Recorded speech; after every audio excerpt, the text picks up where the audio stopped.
organization, Money and Credit Council. The Money and Credit Council is the highest banking policy making body of the bank. Markazi, its permanent member included the CBI governor and the finance economy minister, two ministers chosen by the cabinet by the head of the chamber of the commerce, the general prosecutor, and the two lawmaker MPs each year after the approval of the government annual budget. The CBI president and detailed monetary and credit policy to the MCC for the approval. Thereafter, major elements of these policies are incorporated in the 5-year Economic Development Plan (MCC) meeting every 3 months. In practice, the ability of the banking system to create money is not much constrained by the amount of the scriptural money through the fractional and the reserve banking. Indeed, most banks first extended credit and look for reserve debtors. The Iranian central bank needs more independence from the government in order to combat inflation, according to the current country parliament. Reserve Central as of 20s, Iran's central bank is not able to conduct a protective monetary policy. It needs Majlis approval before issuing the participation bond and has no control over the government and fiscal policies. General Assembly. The current combination of the current central bank's board of the director are the presidency, economy and the commerce minister, deputy president for strategic planning and ministry selected for cabinet. Reform proposal.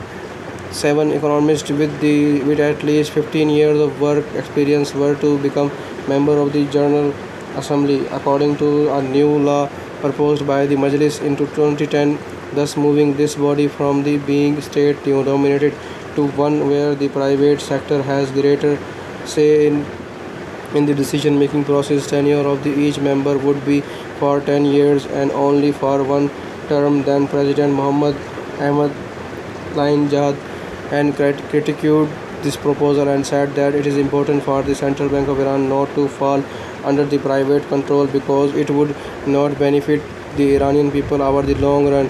Governors. The President of the Iran proposed a person as the governor of CBI who must be verified by the General Assembly and the appointed as presidential degree.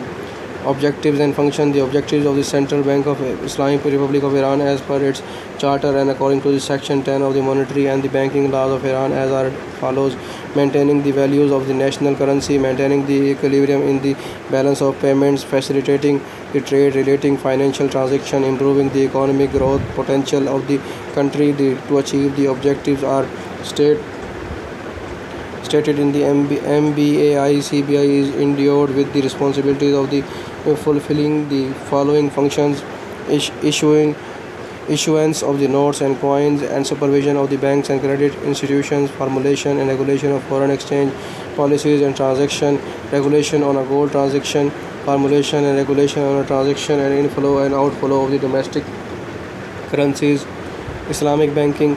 After the Islamic Revolution, the central bank was mandated to establish an Islamic banking laws. In 1983, the Islamic banking laws of Iran was passed by the Majlis. This law describes the authorized and Iranian sheet version of the Islamic commercialized law and as a differentiating from less liberal Sunni version. According to this law, Iranian banks can only engage in interest-free Islamic transactions as interest is considered usury or riba and is forbidden by the Islam and holy books of Quran.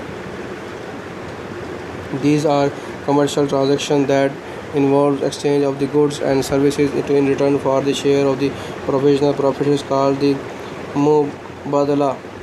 In practice, in Iran uses what are the official term provisional interest rates as the rates paid to the depositor or received from the borrower should reflect the profit or losses of the business. Under these rules, deposit rates known as the dividend are in theory related to banks and profitability. In the reality, however, these dividends have become the fixed rates of return. Depositors have never lost their savings because of losses made by the bankers and almost never received return larger than the provision ex ante profit rates. Interest charged on the loans is presented as a fees or a share of the corporate profit. All such transactions are performed through Islamic current contracts such as the Morzebi, Ferosh, Agasti, Julaha, Salef, and Ghazur Hassan. Detail of these contracts and related practice are outlined in the Iranian interest-free banking laws and its guidelines.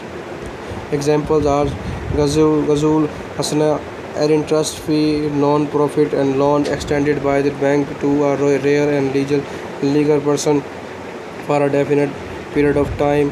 Julaha, the undertaking by the one party, the jail, banking an employer to pay the specified money, the jail, and to another party in return for rendering a specified services in accordance with the term of the contract. The party rendering the services shall call the amil and the agent of the or a contractor. The musakat, a contractor between the owner of a orchard and a garden with the another party for the purpose of the gathering the harvest of the orchard or the garden of the dividing it and its specified ratio between the two parties. The harvest can be fruit, leaves, flowers, and the plant in the orchard or garden. Mozara, the contract where the bank turns over a specified plot of land for a specified period of time and another party, the amil or agent, for the purpose of the farming the land and dividing the harvest between the two parties at a specified ratios. Muzaribi, the contract wherein the bank undertakes to provide the cash capital and other parties, the amil or event, undertakes to use the capital for the commercial purposes and divide the profit at a specified ratio between the two parties at the end of the term of the contract. Sharia compliant assist has reached about 400 billion throughout the world according to a Standard Poor rating services, and the potential market is 4 trillion. Iran, Saudi Arabia, Malaysia are at the top with the biggest Sharia compliant assets. According to the IMF, Islamic banking forbids pure monetary speculation and stress that deals should be based on a real economic activities and therefore possesses less risk than the conventional banking to the stability of the financial system.